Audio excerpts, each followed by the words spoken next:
Assim diz a palavra de Deus. E percorrendo a região frígio-gálata, tendo sido impedidos pelo Espírito Santo de pregar a palavra na Ásia, defrontando Mísia, tentavam ir para Bitínia, mas o Espírito de Jesus não o permitiu. E tendo contornado Mísia, desceram a Troade. À noite, sobreveio a Paulo uma visão, da qual um varão macedônio estava em pé e lhe rogava, dizendo: passa a Macedônia e ajuda-nos. Assim que teve a visão, imediatamente procuramos partir para aquele destino, concluindo que Deus nos havia chamado para lhes anunciar o Evangelho. Tendo, pois, navegado de Troade, seguimos em direitura a Samotrácia, no dia seguinte a Neápolis, e dali a Filipos, cidade da Macedônia, primeiro do distrito e colônia. Nessa cidade permanecemos alguns dias. No sábado, saímos da cidade para junto do rio, onde nos pareceu haver um lugar de oração. E assentando-nos, falamos às mulheres que ali tinham concorrido. Certa mulher chamada Lídia, da cidade de Tiatira, vendedora de púrpura, temente a Deus, nos escutava. O Senhor lhe abriu o coração para atender às coisas que Paulo dizia. Depois de ser batizada, ela e toda a sua casa nos rogou, dizendo: se julgais que eu sou fiel ao Senhor, entrai em minha casa e aí ficai. E nos constrangeu a isso. Vamos orar mais uma vez? Senhor, soberano Espírito Santo, eu peço que o Senhor abra corações essa noite, para a glória do Senhor e para o bem de cada um de nós. Em nome de Jesus, amém. Eu acho que hoje todos trouxeram algo. Aí você fala assim, a Bíblia. Não. Todos trouxeram o celular. Está todo mundo com o celular aí? Ó, tem uns que não. Mas eu imagino que quase todos aqui hoje trouxeram uma chave. Chave do carro, chave da casa. Quase todos estão com uma chave. As mulheres na bolsa, os homens com a chave do carro no bolso, ou a chave do cofre. Aqui tem muito dinheiro, talvez carrega até a chave do cofre dentro da igreja. Outro dia minha esposa, ela me ligou que ela pegou e trancou o carro com a chave lá dentro. Eu falei, fácil. Entra em casa e pega a chave reserva. Mas nem a chave de casa estava dentro do carro. Então não deu certo. E é interessante que com a tecnologia, as chaves, eu estava pensando outro dia que vai deixar de existir. Outro dia eu entrei no carro de um amigo meu, ele falou, dirige, Gabriel, dirige. Eu naquele carrão top, falei, lógico, não vou perder essa oportunidade. Deu, como é que liga isso aqui? Cadê a chave? Ele, não, aperta o botão. Eu apertei o botão do carro, o carro ligou na hora. Mas existe alguém que tem todas as chaves. Existe alguém que não precisa de chamar um chaveiro, porque trancou a porta, o carro com a chave lá dentro. Em Apocalipse capítulo 3, versículo 7, só ouça. Jesus diz que ele tem a chave, diz que ele tem uma chave que ele abre e ninguém fecha, e que ele fecha e ninguém abre. Jesus é o detentor de todas as chaves. Inclusive em Apocalipse 1,18 diz que Jesus tem as chaves da morte e do inferno. Essa noite nós vamos ver o Espírito Santo fechando portas, dando direção e abrindo os corações. Ele tem todas as chaves. Para você entender o contexto, talvez você não tenha familiaridade com a Bíblia, deixa eu explicar o contexto para você aqui. Nós estamos no livro de Atos, que é conhecido como Atos dos Apóstolos. O que é isso? Depois que Jesus ressuscitou, o que os apóstolos, o que os discípulos de Jesus fizeram? Plantando igrejas, pregando a palavra.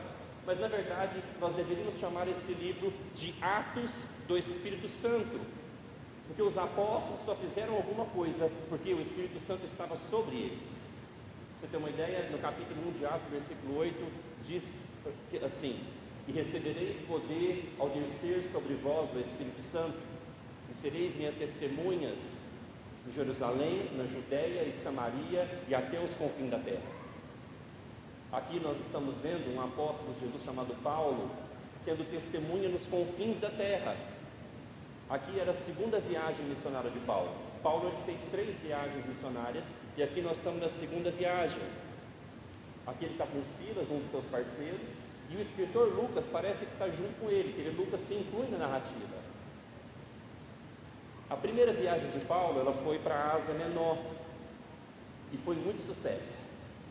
Paulo pregou o evangelho, plantou igrejas na primeira viagem, apesar que ele foi muito perseguido nessa viagem que ele fez para a Ásia. Teve uma cidade chamada Listra, inclusive, diz que Paulo tomou tanta pedrada que eles jogaram ele para fora da cidade, como se fosse um cachorro morto, mas ele estava vivo. Então a primeira viagem teve muito sucesso na Ásia. Então agora Paulo está se preparando para a segunda viagem missionária. Então o que ele pensou? Eu vou voltar para a Ásia de novo, porque lá deu tudo certo, apesar que eu sofri muito. Na cabeça dele ele pensou, eu vou voltar para a Ásia para pregar a palavra. Mas daí nós vamos ver essa noite o Espírito Santo fechando portas, dando direção e abrindo corações. Aqui eu achei interessante que vai chamar o Espírito Santo, no versículo 7, de o Espírito de Jesus. O Espírito Santo, ele é procedente do Pai, mas ele também é procedente do Filho. Por isso nós chamamos na teologia do Espírito Santo da terceira pessoa da Trindade, porque ele procede do Pai, mas ele também procede do Filho. Então o versículo 7 fala que o Espírito de Jesus, isso não diminui o Espírito Santo de forma nenhuma, é Deus Espírito Santo. E no livro de Atos, como eu falei, é o livro dos atos do Espírito Santo. A gente vê a soberania do Espírito Santo, ele agindo como ele quer, ele agindo como ele agrada querer fazer, ele agindo como ele acha que deve ser as coisas. Então o Espírito Santo é Deus, embora ele é uma pessoa da Trindade, embora ele é a terceira pessoa da Trindade, ele é Deus. O Espírito Santo é soberano, mas ele é uma pessoa. Tanto que em Efésios capítulo 4, versículo 30, vai falar assim: não entristeçais o Espírito de Deus, na qual vocês foram selados para o dia da redenção. Perceba que a minha vida, se eu levo uma vida de pecado, se eu levo uma vida dissoluta, de qualquer maneira, eu entristeço o Espírito de Deus. Perceba, ele é uma pessoa, mas ele é Deus, ele é soberano. E aqui nós vemos, meus irmãos, que o Espírito Santo impede. O Espírito Santo proíbe Paulo de ir para a Ásia. O Espírito Santo frustra a tentativa de Paulo, dos missionários irem para lá. Olha o versículo 7, defrontando Mícia, tentavam ir para Bitínia, mas o Espírito de Jesus não o permitiu. Paulo tinha um plano de ir para a Ásia, o Espírito Santo não o permitiu, ele tinha outro plano. Quem já ouviu alguma coisa assim? Cuidado, dê lugar ao Espírito Santo, senão você vai barrar o Espírito Santo. Como? Ou em inglês, what? Barrar o Espírito Santo? Você pode imaginar que um miserável pecador como eu, fraco, possa impedir o Espírito de Deus de fazer aquilo que ele quer? Aqui nós estamos vendo a história de um homem chamado Paulo, que ele tentava barrar o Espírito Santo. Você conhece a história dele? Diz que ele perseguia a igreja, ele queria barrar a igreja, ele queria barrar o Espírito Santo. Daí Jesus marca um encontro com Paulo, esse homem que está aqui como missionário, e Paulo não sabia desse encontro. E Jesus vem e aparece e se revela para ele. Qual foi o resultado? A Bíblia diz que Paulo caiu e ficou 3 dias sem enxergar. E ele ficou tão assustado com a revelação de Jesus na vida dele, que ele ficou 3 dias sem comer e sem beber. Paulo, ele tem experiência sobre tentar barrar o Espírito Santo. Então agora ele ouve uma nova direção. Agora o Espírito Santo dá uma visão para ele. No versículo 9, veja comigo a visão. À noite, sobreveio a Paulo uma visão na qual um varão macedônio estava em pé e lhe rogava, dizendo: passa a Macedônia e ajuda-nos. A igreja estava se desenvolvendo bem na Ásia. O Espírito Santo barra Paulo de voltar para a Ásia. Agora ele vai para a Macedônia. E aqui, meus irmãos, nesse momento, a história do cristianismo estava sendo mudada. Porque é a primeira cidade agora na Europa, onde tem a pregação do Evangelho. Macedônia é Europa, aonde a igreja mais floresceu. Nós só somos cristãos hoje, o Evangelho só chegou a nós hoje, porque Deus interveio na viagem missionária de Paulo na segunda, e ao invés de ele ir para a Ásia, ele foi para a Europa. Então o Evangelho floresceu na Europa, as igrejas cresceram na Europa. Depois teve a reforma protestante na Europa, e o Evangelho da Europa foi para os Estados Unidos, dos Estados Unidos chegou no Brasil, chegou até nós. Aqui então o Espírito Santo está mudando a história missionária, mudando a história da igreja. E foi justamente na Europa onde a igreja venceu o Império Romano, não sucumbindo perante a perseguição. Na nossa vida às vezes será assim, sabia? Deus não vai permitir que a gente faça certas coisas, embora a nossa motivação possa ser boa, embora a nossa ideia possa ser boa, mas às vezes, mesmo a gente querendo fazer o que é certo, mesmo a gente querendo obedecer a palavra de Deus, algumas coisas Deus não vai permitir na nossa vida. Porque nesse caso, Deus tinha um plano diferente e um plano maior. Mas cuidado com pregações coaches, de pegar esse texto e aplicar para a sua vida, dizendo que alguma coisa não deu certo, porque Deus tem projetos maiores para a sua vida. Cuidado com esse tipo de pregação. Dizendo que algo não deu certo, porque uma porta maior vai abrir e você vai ser maior. Cuidado com pregações coaches a partir desse versículo, porque o livro de Atos, ele está narrando os projetos do Espírito Santo. O livro de Atos não está narrando projetos de pessoas pessoais.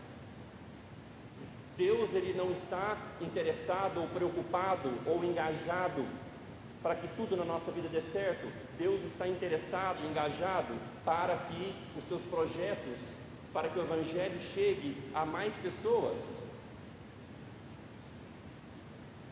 Então, se algo não deu certo para você, então é porque Deus quer te colocar na rota dele. E isso não envolve a sua glória, como o Edson Júnior falou aqui hoje. Se algo não deu certo para você, Deus quer te colocar na rota dele. E isso envolve a glória dele, não a sua. Isso envolve os projetos dele, para que o Evangelho avance, para que a igreja avance. Não é para que eu seja mais feliz. O Evangelho não é sobre mim. Então, às vezes, algumas coisas vão dar erradas, porque Deus tem sim projetos e coisas maiores para a glória dele, para o avanço do Evangelho. Estava pensando sobre isso. Eu fui missionário no Nepal e é muito parecido. O meu projeto era para o Afeganistão. Meu visto foi negado. E certo dia um amigo meu me liga e fala: Gabriel, estou plantando igrejas aqui no alto das montanhas do Himalaia, estou sozinho. Você pode vir me ajudar? Eu falei: eu acho que isso pode ser de Deus. Fui missionário no Nepal, porque o meu visto para o Afeganistão foi negado, e porque um amigo me pediu ajuda. Muito parecido com as circunstâncias, não é verdade? Meus irmãos, e a visão? Paulo teve a visão de um homem pedindo ajuda.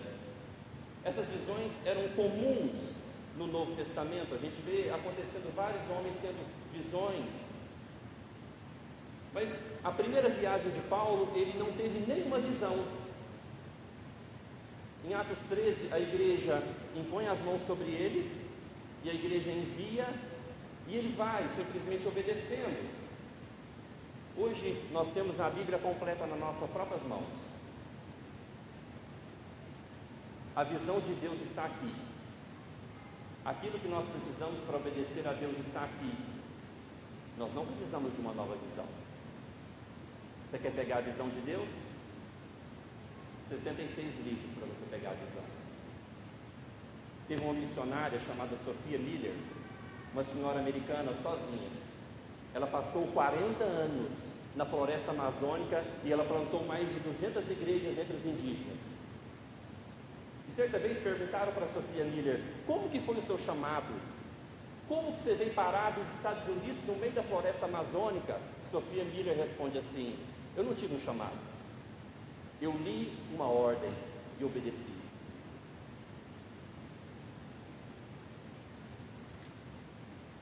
E aqui, meus irmãos, diz que ao ter essa visão, diz que eles concluíram, olha o versículo 10: assim que teve a visão, imediatamente procuramos partir para aquele destino, concluindo que Deus nos havia chamado para anunciar o Evangelho. Essa palavra concluindo, no original grego seria que eles tiveram arrazoado, eles debateram. Foi algo ponderado entre a equipe. Paulo, Silas e provavelmente Lucas estavam com eles. Então esse concluindo eles começaram a discutir juntos. Eles pensaram assim: portas fechadas na Ásia, nós tivemos uma visão da Europa, nós vimos um pedido de ajuda, então eles entenderam que na soberania do Espírito Santo as coisas estavam dando errado para eles, porque Deus tinha outro plano. Eles não conseguiram, no versículo 7 diz que eles não conseguiram, eles tentavam ir para Bitínia, mas o Espírito impediu. Talvez eles não conseguiram, naquela época não tinha visto, talvez eles não conseguiram comprar a passagem de navio, ou não tinha dinheiro. Nós não sabemos no mundo ordinário o que aconteceu, mas na leitura dele, as coisas que acontecem nessa terra, tem alguém soberano sobre as coisas que acontecem. Então eles ponderam todas as coisas e eles entendem: nós devemos ir para essa direção. E o varão macedônio diz para eles: vem e nos ajuda, porque o Evangelho ainda não tinha chegado naquela região. Meus irmãos, você sabia que ainda hoje tem povos inteiros, principalmente na Ásia, que ainda não tem o Evangelho? Sabia que tem povos, línguas, que ainda não tem a Bíblia traduzida para a sua própria língua? Tem povos inteiros na Índia, na China, no Oriente Médio, no norte da África, pedindo ajuda, porque ainda não conhecem o Evangelho. Mas no versículo 10, eles obedecem à voz de Deus, assim como nós devemos obedecer à voz de Deus. E a conclusão que eles chegam foi que Deus estava chamando eles para anunciar o Evangelho. Perceba, eles têm uma visão de alguém pedindo ajuda, mas a conclusão que eles chegam é que Deus estava chamando eles para anunciar o Evangelho. Quando nós pensamos em alguém pedindo ajuda, a gente pensa que a pessoa está passando fome e ela precisa de comida. Alguém está precisando de alcançar os seus objetivos e essa pessoa precisa de conselhos para ter mais sucesso. Quando a gente pensa em alguém pedindo ajuda, a gente pensa em pessoas que estão precisando de consolo, de conforto, estão precisando do nosso apoio moral. Geralmente a gente pensa em ajuda de projetos sociais, de fazer boas obras. Todo esse tipo de ajuda que as pessoas precisam, ajudas psicológicas, ajudas financeiras, ajudas de presença, todo esse tipo de ajuda é bom e devemos fazer. Mas se de fato você quer ajudar alguém, a melhor maneira de ajudar alguém é pregando o Evangelho. Por isso eles falam: nós concluímos que Deus quer que nós vamos lá anunciar o Evangelho. Então, se você quer ajudar alguém, você deve, acima de tudo, evangelizar alguém. A pessoa pode estar precisando de comida, devemos ajudar. A pessoa pode estar precisando de um apoio em alguma área que você entende, devemos ajudar. Mas a principal necessidade, a grande necessidade das pessoas, não é ter uma vida melhor. A maior necessidade do ser humano é ser livre da ira vindoura de Deus. A maior necessidade do ser humano é ser perdoado por Deus. A maior necessidade que umas pessoas têm é de ter uma vida reconciliada por Deus, deixar de ser inimigo de Deus. Essa é a maior necessidade que você que está aqui hoje tem. Talvez você está passando por problemas financeiros, problemas emocionais, problemas na sua casa, mas a sua maior necessidade, a minha maior necessidade é de encontrar perdão, é de sermos livres da ira vindoura de Deus, é de nos reconciliar com Deus. deixar de ser inimigo de Deus, porque a Bíblia fala que nós, pela nossa própria natureza, nós somos inimigos de Deus. Nós cantamos na primeira música, vocês lembram? Onde diz: inimigo eu fui.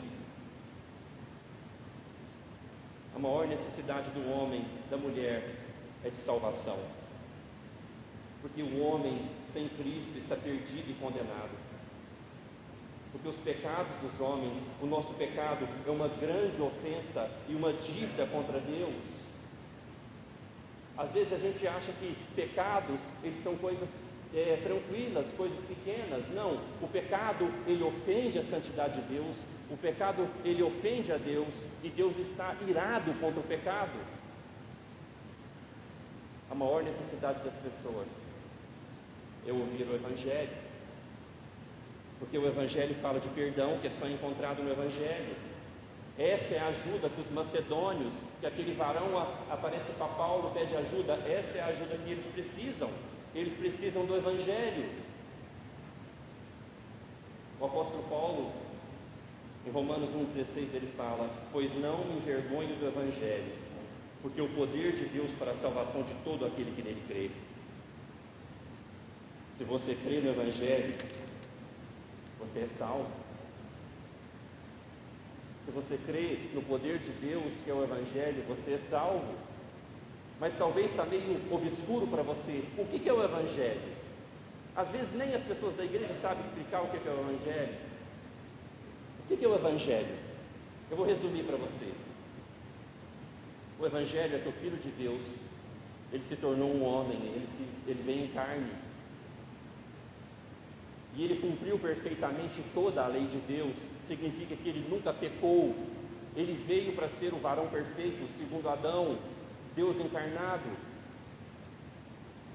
E ele morreu naquela cruz levando os nossos pecados. Ele morreu naquela cruz levando a ira de Deus contra o pecado. Por isso que naquela sexta-feira houve trevas de meio-dia às 3, porque Deus estava punindo o pecado na pessoa de Cristo. Jesus não veio para tornar a nossa vida melhor. Jesus veio para nos livrar da ira de Deus. Jesus veio para nos perdoar, para nos salvar. Esse é o Evangelho.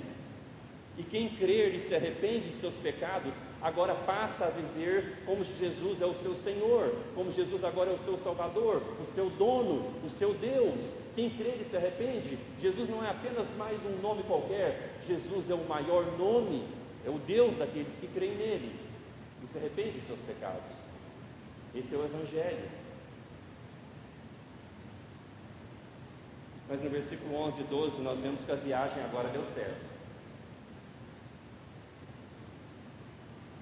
Versículo 12 diz que eles chegam na cidade da Macedônia,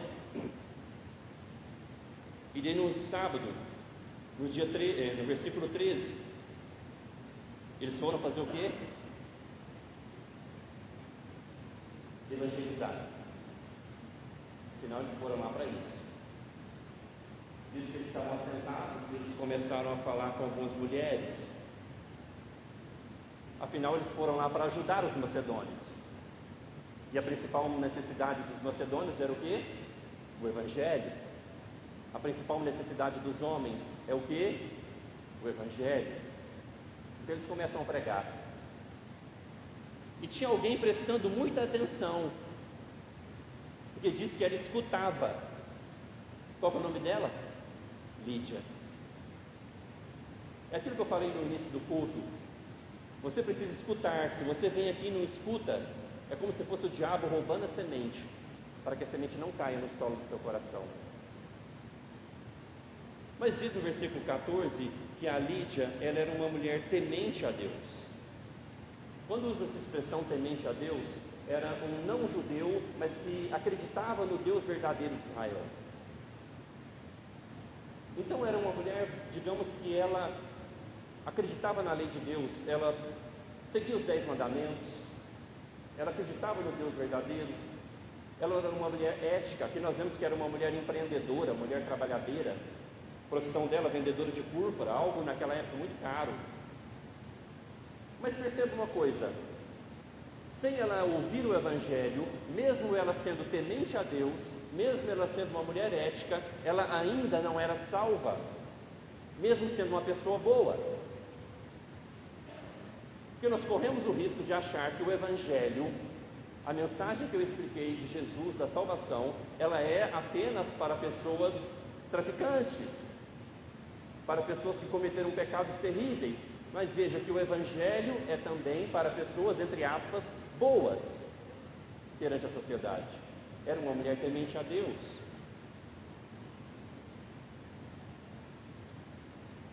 Mas nós vemos aqui agora, aquilo que eu falei na introdução, alguém tem a chave e começa a abrir.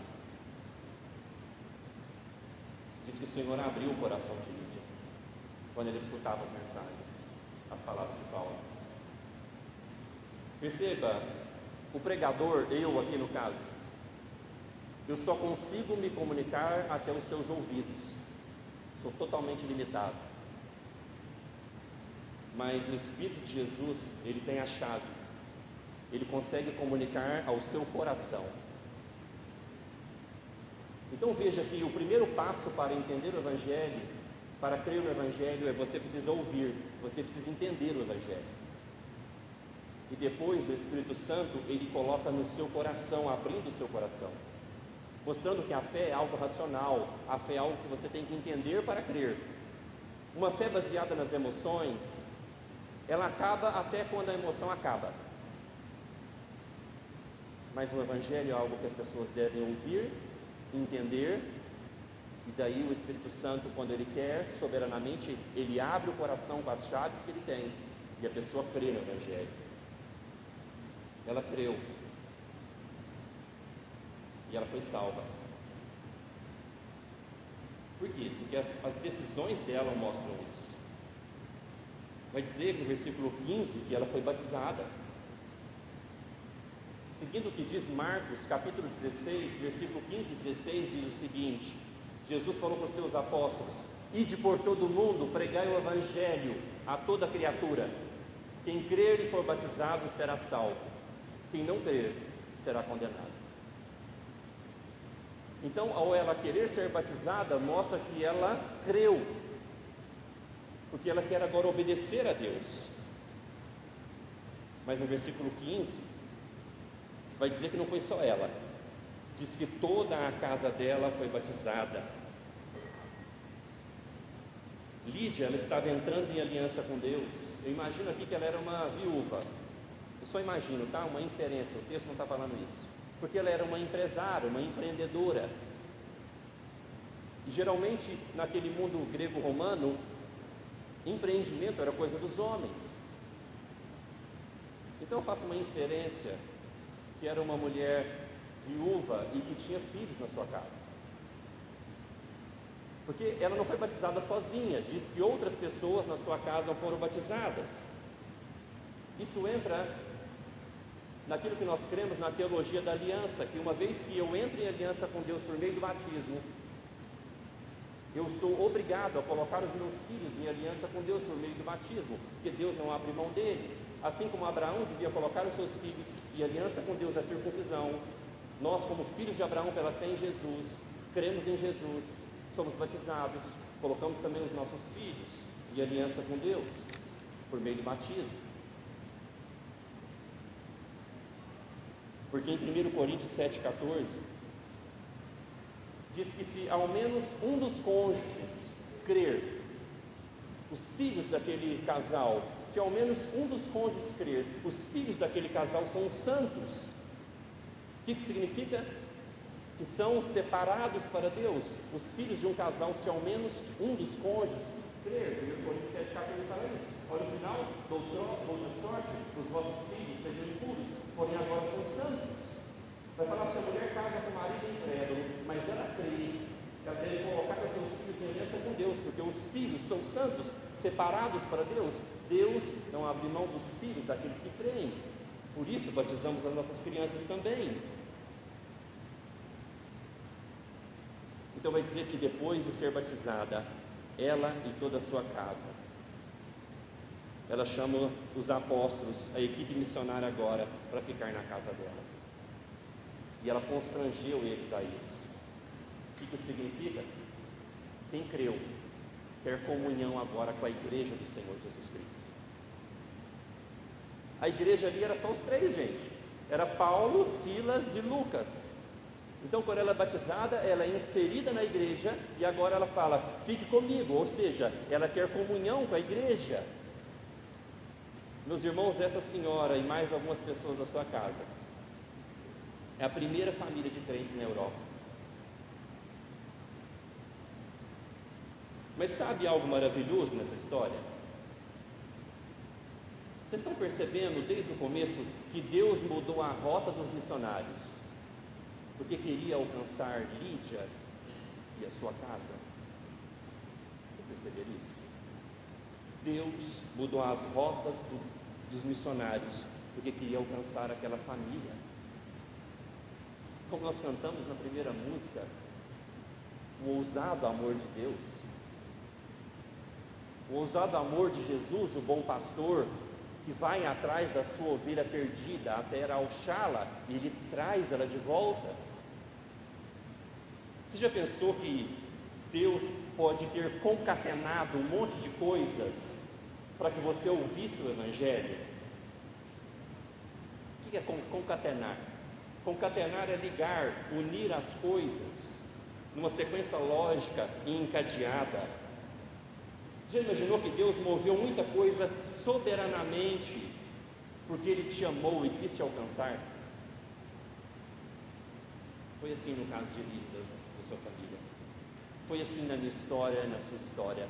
Deus concatenou muita coisa que nós não vemos e nunca vamos saber, para que nós um dia ouvíssemos o Evangelho.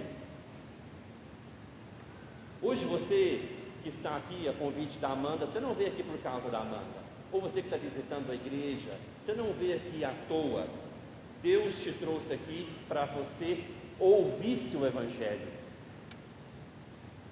E cuidado, eu orei no começo e eu vou orar no final para que aquele que tem as chaves abra o seu coração. Amanda, Deus moveu muita coisa para te alcançar. Meus irmãos, você que está aqui, que já é crente no Senhor Jesus, já foi batizado. Deus moveu muita coisa, meu querido, para que você estivesse aqui. E você que já foi alcançado pelo Evangelho, você quer ajudar alguém? O que as pessoas precisam? Elas precisam do Evangelho. Você está esperando uma visão? A Bíblia não basta? Marcos 16 não basta? Ide por todo mundo, pregai o Evangelho. Esse mandamento não basta para que você saia e pregue o Evangelho?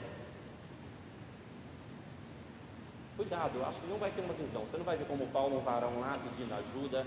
A Bíblia já está escrita, o cânon já está fechado, tudo que Deus queria que nós soubéssemos já está aqui. Você não vai ter uma visão pedindo ajuda. A visão já está dada. Você que conhece o Evangelho, você quer ajudar alguém? Você quer amar alguém verdadeiramente? Você quer amar a sua mãe verdadeiramente? Os seus amigos, os seus filhos, os seus vizinhos? Se você quer amá-los verdadeiramente, pregue o Evangelho para eles. É do Evangelho que eles precisam. Eles precisam de salvação, porque eles estão perdidos. Alguém sem o Evangelho será condenado. Eles precisam ouvir o Evangelho. E daí, quando você for pregar o Evangelho, você ore para que o dono das chaves, se ele quiser, soberanamente, abra o coração das pessoas.